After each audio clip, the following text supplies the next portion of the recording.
हमारे चैनल को सब्सक्राइब करें और बेल आइकन दबाएं।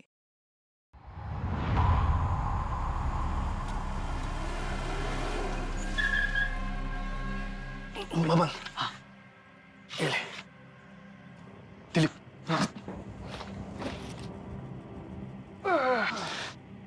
सिग्नल पता है ना? हाँ।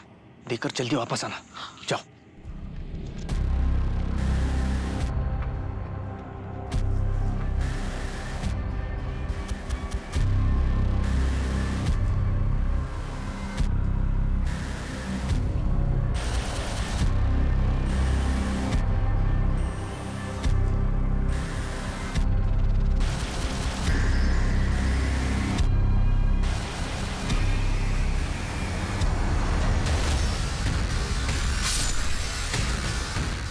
दिलीप, कहाँ हो तुम?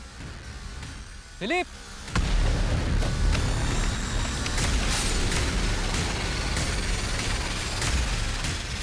चंदू, चंदू।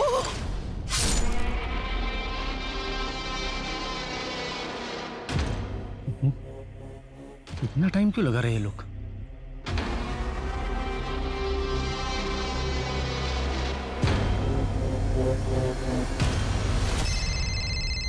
हेलो नंदा, क्या है? अरे मैं तो बस पूछ रही हूँ आप कब तक लौटोगे? जैसे ही काम खत्म होता है घर आ जाऊंगा। अब मेरा दिमाग मत। हेलो, क्या हो गया? हेलो,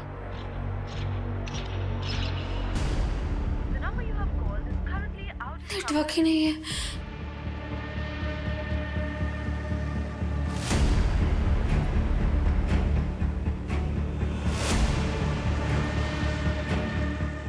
बबन, दिलीप, चंदू, चंदू।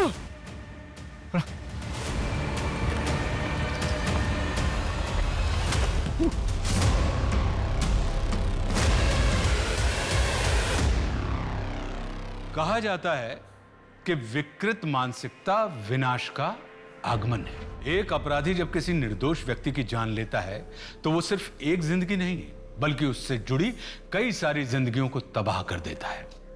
अपने किसी करीबी की मौत इंसान को इतनी गहरी चोट पहुंचाती है जिसके जख्म जिंदगी भर ताजे रहते हैं। नमस्कार, मैं आशुतोष राणा क्राइम पेट्रोल सतर के इस नए अध्याय शातिर क्रिमिनल्स में आप सभी का हार्दिक स्वागत करता हूं।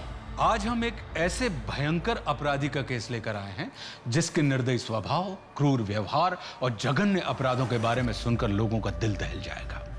ऐसा अपराधी जो अपने बेखौफ इरादे और बेशर्म रवैये के चलते इतना गिर गया था कि उसने इंसानियत की सारी हदें पार कर दी और बुराई का एक ऐसा भयानक रूप दिखाया जो अब तक किसी ने नहीं देखा था।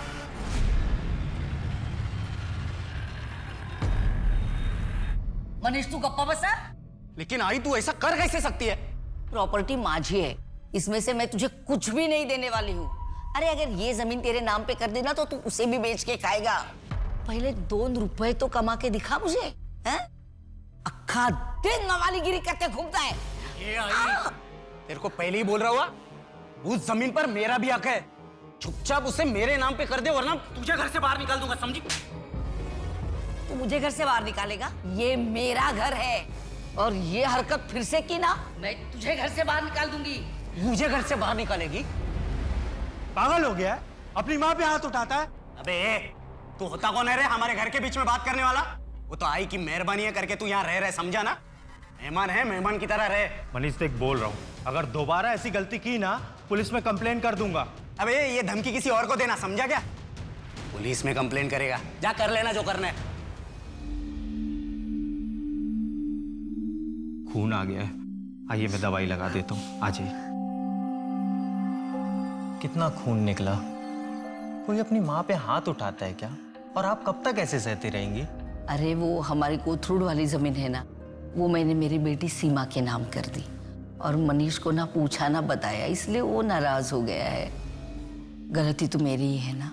गुस्से में हाथ उठाना मनीष की गलती है। कब तक आप उसकी गलती को अपनी गलती बोलकर ऐसे सहती रहेंगी? भगवान न करे कल के दिन कुछ हो गया तो? सरला आंटी, ये क्या हुआ? कैसे लगा ये? आप ठीक ठीक हो ना? अरे काव्या बेटा, बस बस, वो मैं फिसल गई और मुझे चोट आई, लेकिन पंकज ने देखो ना पट्टी करके दी है मुझे। फिर झूठ ना, ये मनीष ने किया है ना? मेरे ही पिछले जन्म के कुछ भोग होंगे जो तुम दोनों मेरे बच्चे नहीं हो। आंटी, हम बच्चे ही तो हैं आपके। देख सीमा, मैं तुझे प्यार से बोल रहा हूं, वो जमीन चुपचाप मुझे वापस कर दे। काव्या, हाय काव्या। शट अप मनीष, तुम्हारे जैसा गिरा हुआ इंसान मैंने आज तक नहीं देखा है। चलिए आंटी।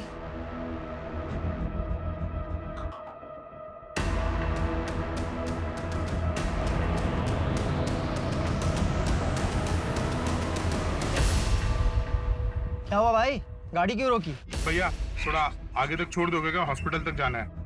मेन रोड तक छोड़ देता हूँ, वहां से ऑटो मिल जाएगा। मेरा कस्टमर पिकअप के लिए वेट कर रहा है। अच्छा ठीक है भाई। आओ बैठो।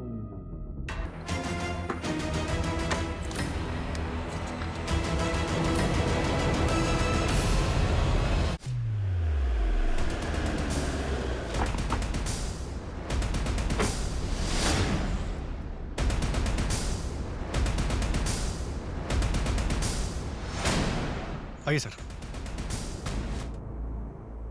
कार्टून में कच्ची दारू मतलब कुछ तो इलीगल काम हो रहा था यहाँ पे। यहाँ ये, यहाँ 2 लाशें और हैं इस तरफ, ये देखिए। और सर एक बैग भी मिला है, लेकिन सर इसमें सिर्फ कागज के टुकड़े हैं, ये देखिए। जोशी, इसका मतलब यहाँ स्मगलिंग हो रही थी और ये चंदू अपने सामने वाली पार्टी को धोखा देने वाला था, इसलिए इस बैग में पैसे होने चाहिए थे और कागज के टुकड़े। मतलब ये लोग आपसी मुठभेड़ में मारे गए? नहीं जोशी, 2 बॉडीज यहाँ मिली हैं, बाकी की बॉडीज वहाँ मिली हैं। ये जो कुछ भी हुआ है डील फाइनल होने से पहले ही हुआ है। तुम्हें कुछ गंद सी नहीं आ रही, जैसे कोई खुशबू इत्र वगैरह की हो? अतर हल्की हल्की आ तो रही है। सर यहाँ पीछे वाले रास्ते पे भी एक लाश मिली है। सर कंट्रोल रूम से इंफॉर्मेशन मिली है, राजेंद्र नगर के बैक रोड पर एक कैब खड़ी है, उसमें खून के धब्बे हैं। चलो।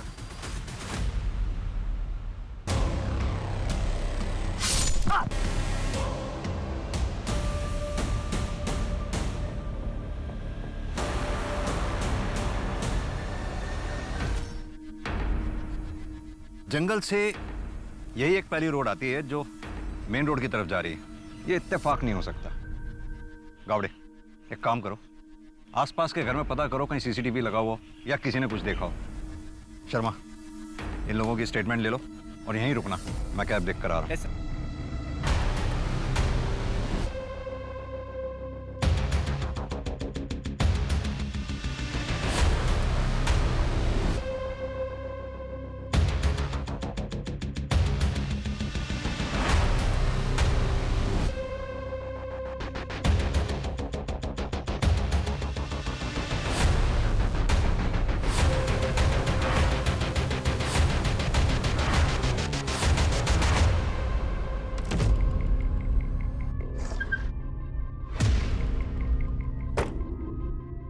सर, गाड़ी में खून के धब्बे लेकिन कोई लाश नहीं है। और सर ये सिम कार्ड और किसी योगेश मिश्रा का ड्राइविंग लाइसेंस मिला है, शायद ये कैब का ड्राइवर होगा।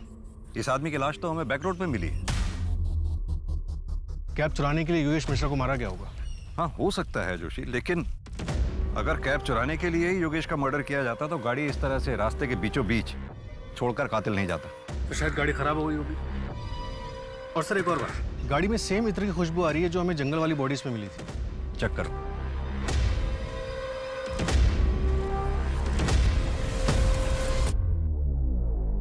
सर गाड़ी में डीजल खत्म है। इसका मतलब कातिल गाड़ी से उतरकर पैदल गया होगा। जोशी एक काम करो, पेट्रोलिंग कड़ी करवाओ, इससे पहले कि वो कातिल किसी और को अपना शिकार बनाए, हमें उसे धर दबोचना होगा। सर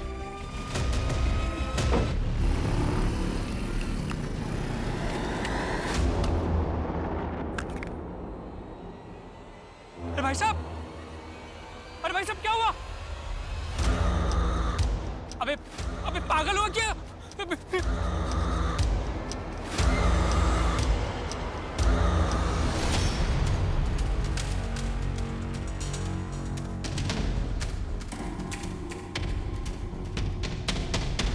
समझ में नहीं आ रहा है कि ये किलर एक है या कोई पूरा गैंग।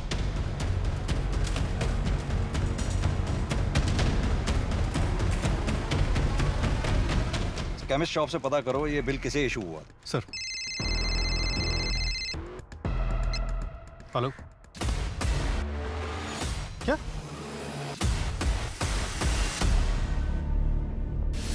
क्या ये? कल रात में 3 गेस्ट आए थे। अंदर एंट्री है, तेरे रजिस्टर में एंट्री नहीं है। रात भर सोने के पैसे देता हूँ मैं। Sorry sir. और श्रुति कहाँ मर गई? आई क्यों नहीं अभी तक? सर उसकी पापा की तबीयत खराब है। भाई साहब वो एक रूम मिलेगा क्या? हाँ सर, आइए ना, आइए सर, वेलकम।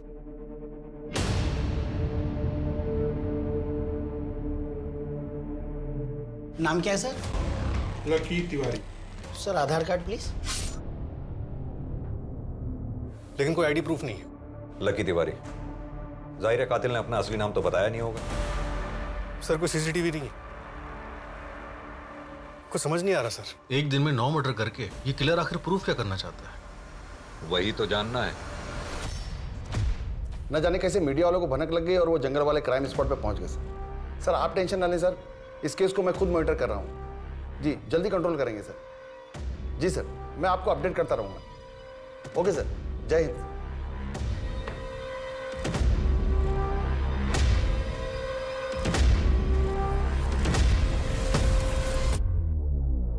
इस हत्याकांड के इन्वेस्टिगेटिंग ऑफिसर से मेरी बात कराओ तुरंत। और हाँ, उस विजय सिंह की पूरी डिटेल चाहिए मुझे। अरे विजय, क्यों भड़का रहे लोगों को मेरे खिलाफ? भड़का नहीं रहा हूँ शेट्टी साहब, उनको उनका हक दिला रहा हूँ जो आप नहीं देना चाहते। कौन बोला है? 1 महीने का पगार एक्स्ट्रा दे रहा हूँ, समझा ना? और तू ज्यादा लीडर मत बन। लीडर बनने का कोई शौक नहीं है मुझे। 3 महीने का पगार दे दीजिए वरना क्या? वरना क्या? जानता है मैं कौन हूँ? हाथ मत लगाइए शेट्टी साहब, वरना अंजाम अच्छा नहीं होगा। अंजाम तो बेटा मैं अब तुझे दिखाता हूँ क्या होता है। क्या? कच्ची दारू? नहीं सर, वो मैं पहले करता था, अभी वो बंद कर दिया। अभी सिर्फ देसी दारू, वो भी लीगल है सर। ये कच्ची दारू का धंधा विजय करता होगा सर, मेरे पीठ पीछे। विजय के साथ झगड़ा हुआ था तुम्हारा? हाँ सर, वो विजय मेरे वर्कर्स को मेरे खिलाफ भड़का रहा था, लेकिन उसके इस काले धंधे के बारे में मेरे को कुछ नहीं पता। ये हाथ पे निशान कैसा है? ये सर वो राखी बंधाई थी, टूट गई। क्यों सर?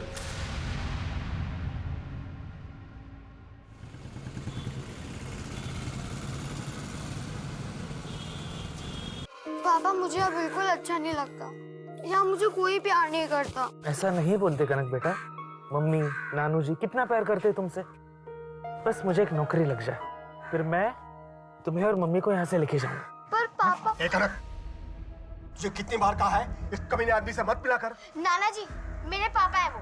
अगर इससे इतना ही प्यार है ना, तो तू भी क्यों नहीं चली जाती इसके साथ? कम से कम मेरी बेटी की जिंदगी तो संवर जाती।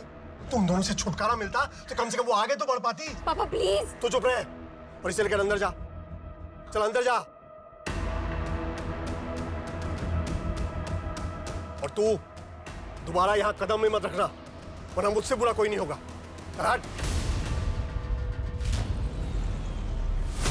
सर, पोस्टमार्टम रिपोर्ट के मुताबिक खुरपी जैसे किसी हथियार का इस्तेमाल किया गया, सीधा गर्दन की नस पे वार। खुरपी? ये मर्डर वेपन कुछ अजीब नहीं है? सर, दिलीप, बब्बन, विजय और योगेश, इनकी जो गर्दन की नस काटी गई उसका जो कट है वो काफी खुरदुरा है। और इन्फॉर्मेशन के लिए डिटेल रिपोर्ट मंगवाई गई। और सर, गिरीश के घर वालों से बात हुई, उन्होंने बताया कि गिरीश अपने घर से बाइक लेके निकला था जो गायब है। सर, उसके नंबर प्लेट से उसे ट्रैक करने की कोशिश कर रहे हैं। जोशी, इस जंगल वाले हत्याकांड में एक्चुअल टारगेट कौन था, इसके बारे में पता लगाना हमारे लिए बहुत जरूरी है। सर, विजय दिलीप और बबन का बॉस था। हो सकता है उसी के साथ किसी ने दुश्मनी निकाली हो। विजय की पत्नी नंदा से बात हुई, उसे इस दारू की स्मगलिंग के बारे में कुछ नहीं पता। और रही बात योगेश और गिरीश की, ये दोनों मुझे मेन टारगेट नहीं लगते।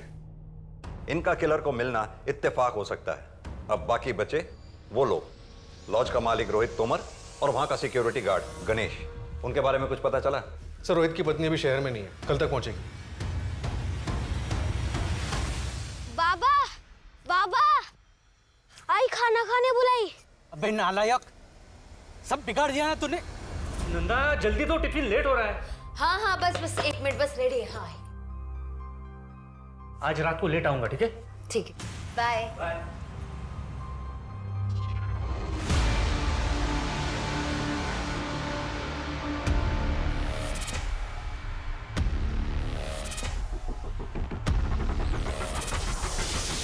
विजय तुम्हारा नहीं हमें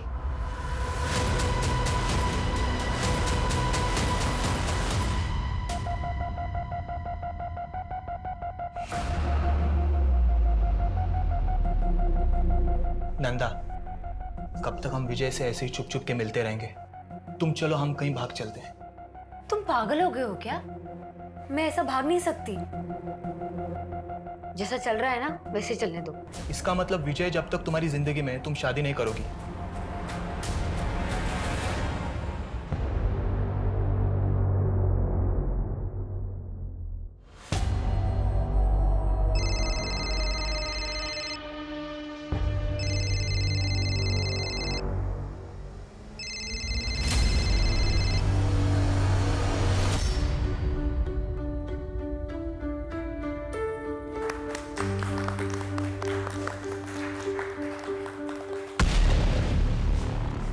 अरे वाह,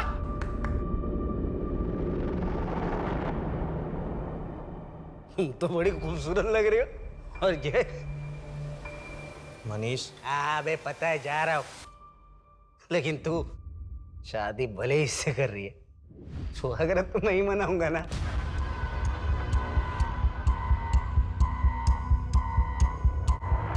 हेलो, ये धीरज राहु काल बन के मेरी बेटी कृष्णा की जिंदगी में आके बैठा हुआ है।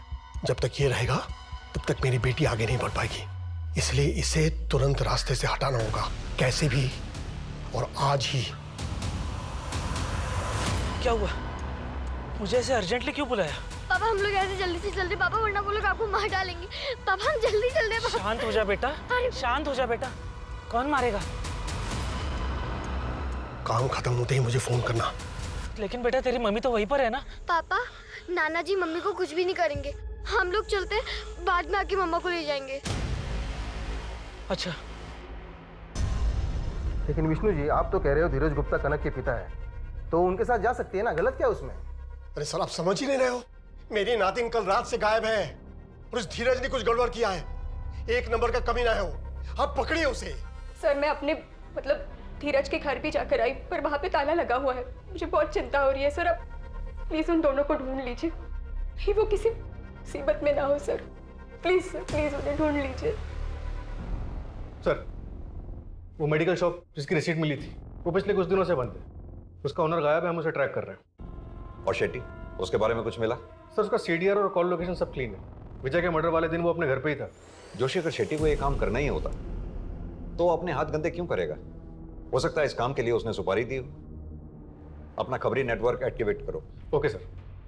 सर एक अजीब बात पता चली, एक ऑटो वाले ने हमें बताया कि उसने क्राइम सीन के पास एक औरत को ड्रॉप किया था और विजय की बीवी नंदा का कॉल लोकेशन सुबह 5:30 बजे क्राइम सीन के पास था और नंदा के सीडीआर में गैंगस्टर राकेश मोरे का नंबर भी मिला है। ये नंदा को थाने बुलवाओ।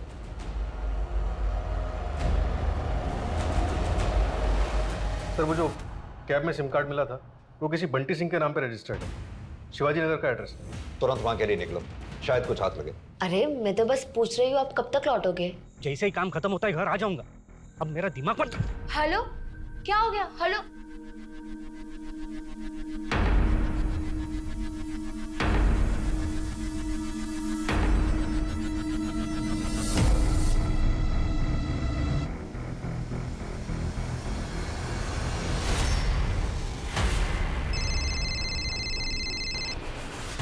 हेलो कौन? हेलो नंदा, मैं बोल रहा हूँ। राकेश तुम कहाँ हो? मैं कब से तुम्हारा फोन ट्राई कर रही हूँ, तुम्हारा फोन बंद है। वो सब मैं मिलके बताता हूँ। 20 मिनट में अपने घर के पीछे मिलो, मैंने सब कुछ सेट कर दिया है। तुमने ये बात पहले क्यों नहीं बताई हमें? साहब मैं बहुत डर गई थी, समझ नहीं आ रहा था मैं क्या करूँ।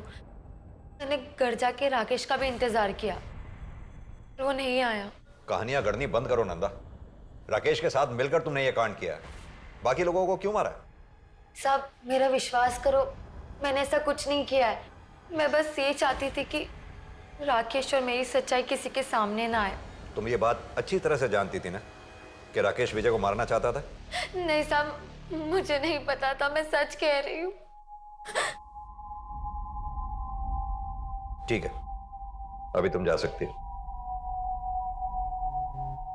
अपना एक कांस्टेबल को बोलो इस पे निगरानी रखे और राकेश को उठवाओ। Right sir.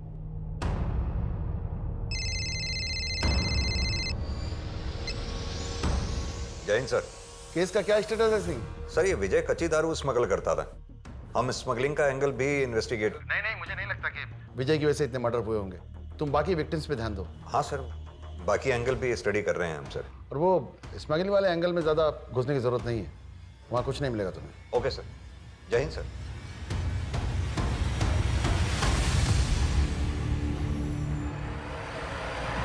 बॉडी पर कोई गहरी चोट के निशान नहीं है, बच्ची को गला दबा के मारा है।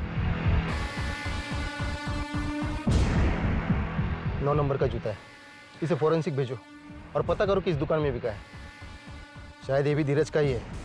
मासूम कनक को बड़ी बेरहमी के साथ मारकर जंगल में फेंक दिया गया था।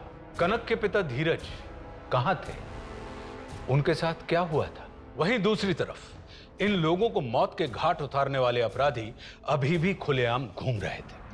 लाखों कोशिशों के बावजूद पुलिस उनके बारे में कोई पुख्ता जानकारी हासिल नहीं कर पाई।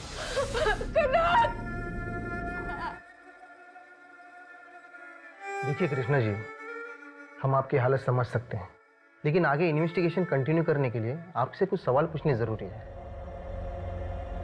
हमें जहां से कनक की डेड बॉडी मिली थी वहां एक 9 नंबर का जूता मिला है। क्या आपके पति धीरज 9 नंबर का जूता पहनते हैं? धीरज तो 8 नंबर का पहनता है। और आपके पिता विष्णु जी? सर वो पापा शायद 9 या 8 नंबर का पहनते हैं। सर शेट्टी के राइट हैंड सतीश के सीडीआर में हिस्ट्री शीटर मुन्ना का नंबर मिला है।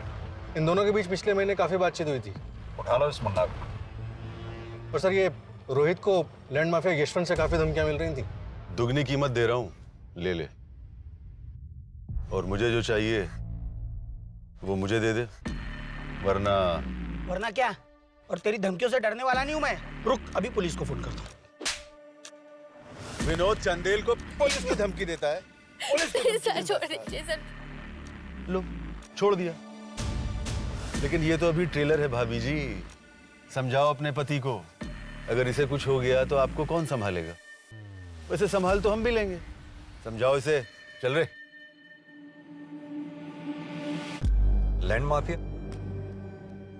जमीन के लिए मर्डर करना या कराना आम बात हो गई है आजकल। ये रोहित के मर्डर के वक्त लैंड माफिया यशवंत कहां था? शहर में नहीं था सर। अगर रोहित इसका टारगेट था तो फिर इसने विजय और उसके लोगों को क्यों मारा होगा? सर यशवंत और शेट्टी दोनों पुराने दोस्त हैं। यानी कि इन मर्डर से दोनों को फायदा हो रहा था। एक तीर से 2 निशाने। किस बात का कन्फेशन? अगर मुझे रोहित को मरवाना होता तो उसे ऐसे गायब करवाता कि उसका नामो निशान तक पता नहीं चलता। ए इंस्पेक्टर, ज्यादा होशियारी नहीं। ये गलती एक बार तो माफ कर रहा हूँ। सरकारी नौकर हो ना, मेरे बारे में पता करो कि मैं कौन हूं और मेरी पहुंच कहां तक है। और अगली बार बिना सबूत के मेरे पास मत आना, नहीं तो ऐसी जगह ट्रांसफर करवाऊंगा कि सारी हेकड़ी धरी की धरी रह जाएगी। हो गई 4 धाम की यात्रा। यहाँ पोती गायब थी और आप गए थे अपने पाप धोने। अरे लेकिन मैं तो उसके सलामती के लिए माथा टेकने गया था। ये जूता आपका है? नहीं। आपके जूते देख के लग रहा है ये 9 नंबर के होंगे। हाँ तो? हमें कनक की डेड बॉडी के पास 9 नंबर का जूता मिला है। लेकिन आपका कहना है कि मैंने मेरे नाती को। दिमाग खराब हो गया है क्या आपका? ये जूता भी मेरा नहीं है तो किस बुनियाद पर आप ये कह रहे हैं? हाँ ये मेरी है, लेकिन ये आपके पास कैसे? धीरज के घर में मिली। झूठा तो था ही, चोर भी था। हाँ मतलब कनक की तरह उसे भी मार दिया। देखिए ये सब फालतू चीजें दिखा के ना आप कुछ साबित नहीं कर पाएंगे। ठोस सबूत हो तो मुझे यहां बुलाइएगा। चल रहा हूं मैं। सर एक एनजीओ है आरजू, जहाँ पे वॉलंटियर्स भंडारा करते हैं और मेला लगाते हैं, जहाँ पे लोकल लोगों की बनाई हुई चीजों को बेचा जाता है। उसी में इतर भी बिकता है, वैसा ही जैसे हमें क्राइम साइट पे मिला था। सर एनजीओ के वॉलंटियर्स की लिस्ट में एक नाम सामने आया है, नटवर मलिक। और मेडिकल शॉप के ओनर ने बताया कि जो रिसीट बनाई गई थी वो किसी नटवर के नाम से बनाई गई थी, और जो दवाई ली गई थी वो बिना डिटेल्स के बेची नहीं जा सकती। जोशी, अगर ये नटवर ही किलर है तो बहुत शातिर खिलाड़ी है ये। परफेक्ट कवर लिया है इस एनजीओ का उसने। तूने पैदा किया ऐसे औलाद को। मेरे आने पर यहाँ दिखना नहीं चाहिए, वरना तेरा भी ऐसा ही हाल करूंगा। कुठे साइन करणार नाहीये मी, माझी प्रॉपर्टी तुझ्या नावावर कधीच करणार नाही। नहीं करेगी तू? प्रॉपर्टी मेरे नाम नहीं करेगी, सारी जायदाद तुझे उस सीमा के नाम करनी है।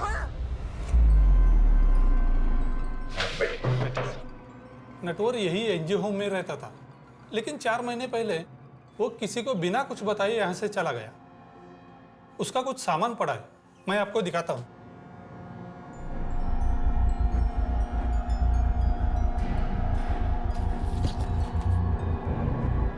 उससे कोई मिलने भी आता जाता था यहाँ? उसका एक दोस्त था, वो भी कभी कभी यहाँ वॉलंटियरिंग करने आता था और दोनों साथ में ही रहते थे। उसके दोस्त की या उसकी कोई फोटोग्राफ या डिटेल होगी आपके पास? ऐसे वॉलंटियर्स की कोई डिटेल्स हम नहीं रखते। एक बात बताइए, आपके एनजीओ के स्टॉल पे जो इत्र बिकता है, कौन बनाता है उसको? एक बूढ़ी औरत है, यही पास वाले गांव में रहते हैं। नटवर का दोस्त रॉय वही उनसे इत्र लेकर बेचता था। नटवर बहुत ही सीधा साधा आदमी है, वो यहाँ बस सिर्फ सेवा करने आता था और बस अपने काम से काम रखता था। गरीबों को खाना खिलाकर बहुत अच्छा लगता है, उनकी मदद करता हूं तो सुकून मिलता है। एक नया दोस्त बना है, मेरे जैसा ही है, शायद एक नए रिश्ते की शुरुआत है।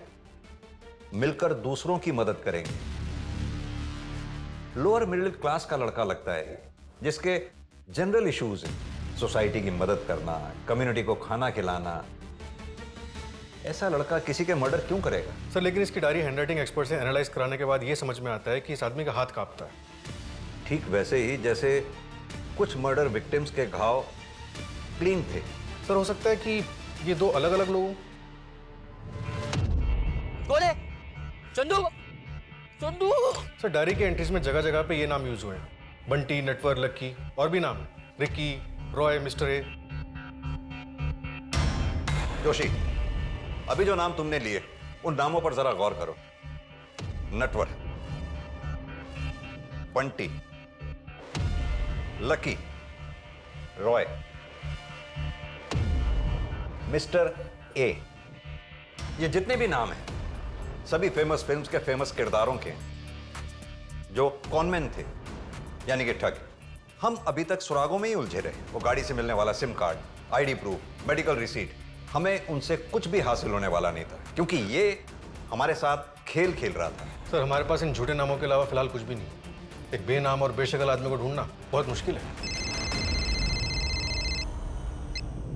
हेलो।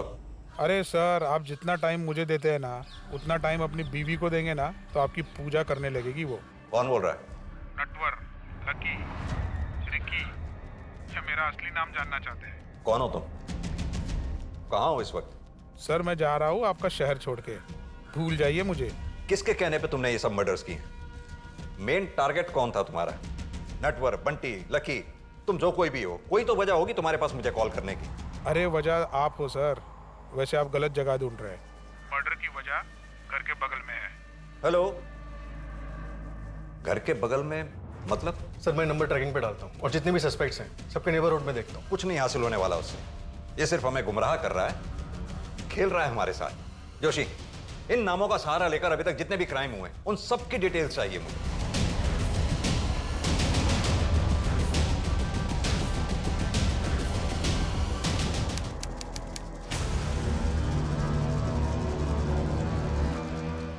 सर कोलकाता वाले हत्याकांड की सारी डिटेल्स आ गई। तुम्हारा कहने का मतलब है 19 मर्डर्स हुए हैं वहां? हाँ सर वही है, सारे मर्डर्स एक ही तरीके से किए गए और सर एक फिंगरप्रिंट भी मिला है, लेकिन वो रांची वाले फिंगरप्रिंट से मैच नहीं करता। हो सकता है शायद दोनों पार्टनर्स के फिंगरप्रिंट्स हो। डेटाबेस चेक किया तुमने? किसी भी कॉन्ट्रैक्ट क्लियर के साथ कोई भी मैच नहीं हुआ, सिर्फ ये प्रोफाइल शॉट मिला धुंधला सा। जिस गली में मर्डर हुआ उसकी अगली गली में भागता हुआ दिखा था, काफी अंधेरा था। इसकी गर्दन पर कोई चोट का निशान है या फिर कोई टैटू हो सकता है। एक काम करो, ये प्रोफाइल फोटोग्राफ लैब में भिजवाओ और अपने सुपरविजन में क्लीन करवाओ, शायद कोई टैटू का डिजाइन मिल जाए। मिस्टर नटवर, कहां छुपे हो तुम?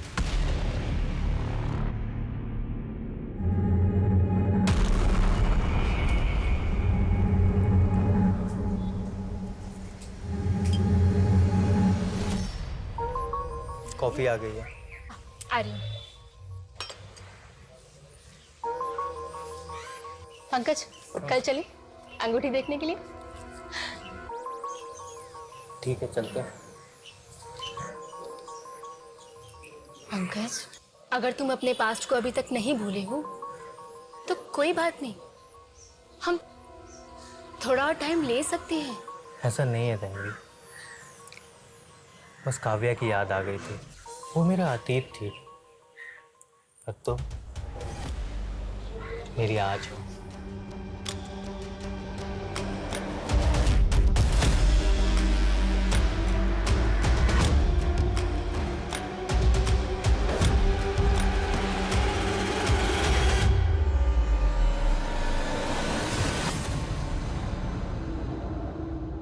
रुको, कहाँ जा रही हो तुम? मार्केट। और आप घबराइए मत, मैं वापस आ जाऊंगी। वैसे भी कहीं जाने के लिए अब कुछ बचा ही नहीं है मेरे पास।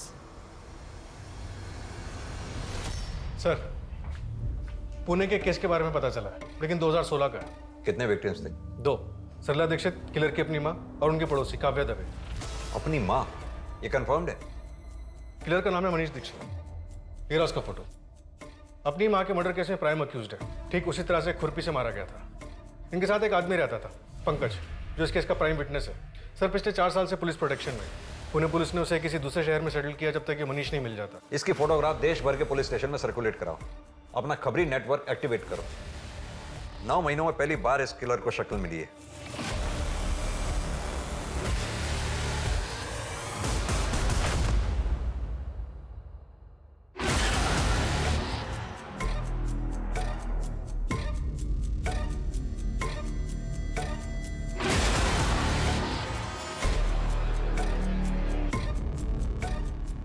सर, मनीष को भोपाल में देखा गया है। वहाँ के एक चाय वाले ने भोपाल पुलिस को इन्फॉर्म किया है। तुरंत एक टीम रेडी करो, भोपाल पुलिस को बैकअप रिक्वेस्ट के लिए बोलो। ये मनीष का, रोहित या विजय, इनमें से किसी से कनेक्शन मिला कुछ? नहीं सर, कोई कनेक्शन नहीं मिला। मुझे कुछ तो मिसिंग लग रहा है।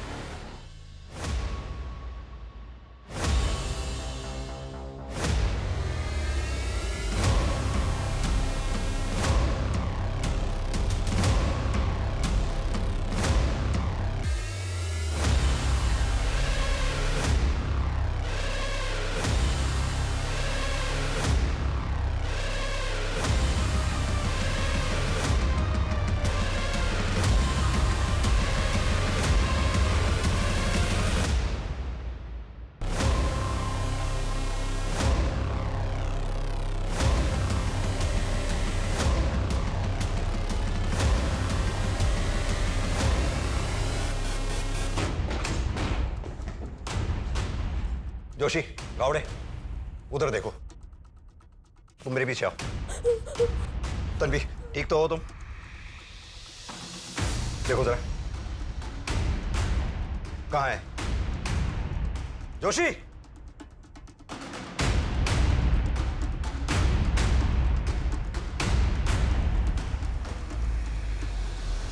पंकज, तुम जल्दी घर आ जाओ। कोई मनीष नाम का आदमी घर आ गया था। मनीष? तन्वी सुनो, तुम घबराओ मत, मैं अभी आ रहा हूँ। सर, हमने भोपाल के सभी एग्जिट पॉइंट्स पे नाकाबंदी कर रखी थी सर, बट अनफॉर्चुनेटली मनीष हमारे हाथ से निकल गया। शायद शहर छोड़कर बाहर जा चुका है। But sir, I promise, next time उसे अपने हाथ से नहीं निकलने देंगे। जय हिंद सर। सर, मनीष के बैग से उसके फिंगरप्रिंट्स मिले, लेकिन वो रांची और कोलकाता के फिंगरप्रिंट से मैच नहीं होते हैं। मुझे इस केस से जुड़ी सारी फाइल्स चाहिए। कुछ तो है जो हम मिस कर रहे हैं।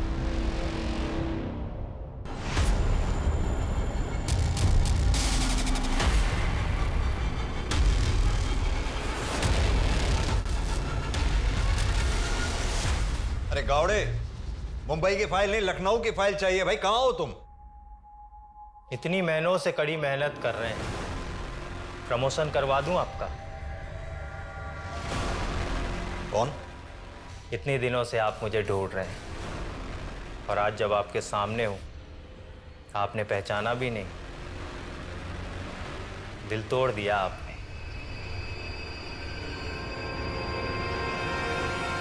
की डायरी हैंडराइटिंग एक्सपर्ट से एनालाइज कराने के बाद ये समझ में आता है कि इस आदमी का हाथ कांपता है।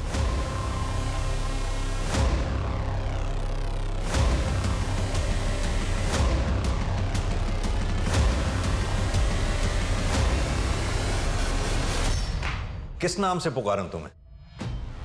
आपके साथ अपना सा लगता है, भले ही दूर का हो, पर रिश्ता लंबा सा लगता है। कार्तिक, कार्तिक शुक्ला कह के बुलाइए। जो नाम मेरी माँ ने मुझे दिया था। मनीष तुम्हारा पार्टनर है? मेरा पार्टनर तो कोई और है। मनीष तो मुझसे बदला लेने आया था। बदला?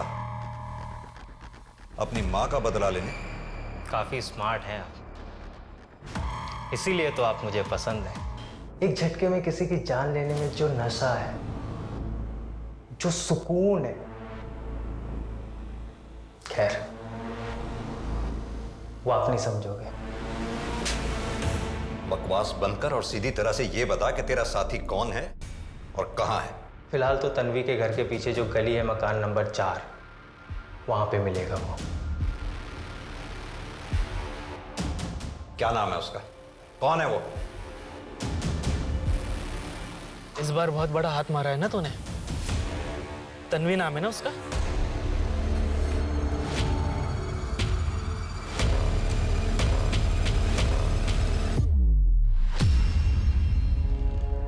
बेटा मुझे माफ करना, तेरी नानू को ऐसा फंसाऊंगा कि पूरी जिंदगी जेल में सड़ेगा वो।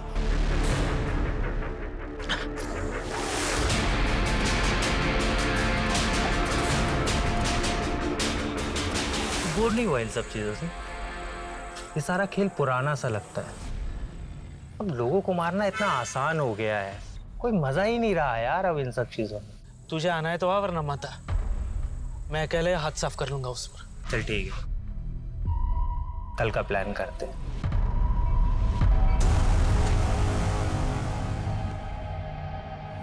क्यों? इतने लोगों की जान लेने की वजह क्या थी तेरे पास? अगर वजह होगी तो सजा कम मिलेगी क्या? मेरे लिए तो एक नशा है। वैसे आप मुझे कभी पकड़ नहीं पाते, वो तो मुझसे आपकी तड़प देख ही नहीं गई और मैं बोर हो चुका था, इसलिए मैं खुद चला आया। अब वो मजा नहीं रहा लोगों को मारने में, अब आराम करना है जेल जाके। पंकज राणा उर्फ कार्तिक शुक्ला और धीरज गुप्ता अपराध जगत के ऐसे शातिर, बेरहम और कुख्यात दरिंदे थे जिन्हें अपने किए पर रत्ती भर भी पछतावा नहीं था, जिन्हें अपने स्वार्थ के आगे कुछ भी गवारा नहीं थी।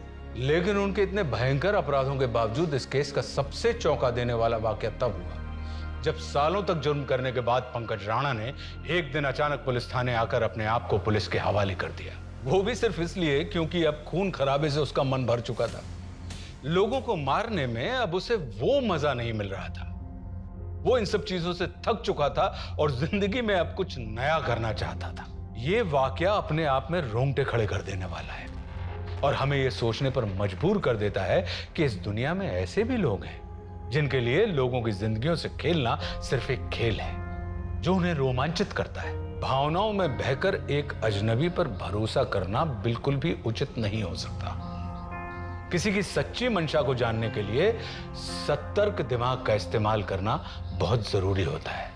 अब मैं आशुतोष राणा आपसे विदा लेता हूं। हम फिर मिलेंगे एक ऐसी ही कहानी के साथ जो आपको रखेगी सतर्क और जिंदगी को सुरक्षित। तब तक अपना और अपने परिवार का ख्याल रखिए और देखते रहिए क्राइम पेट्रोल सतर्क। जय Hind. For more updates, subscribe to our channel, click the show links and enjoy watching the videos.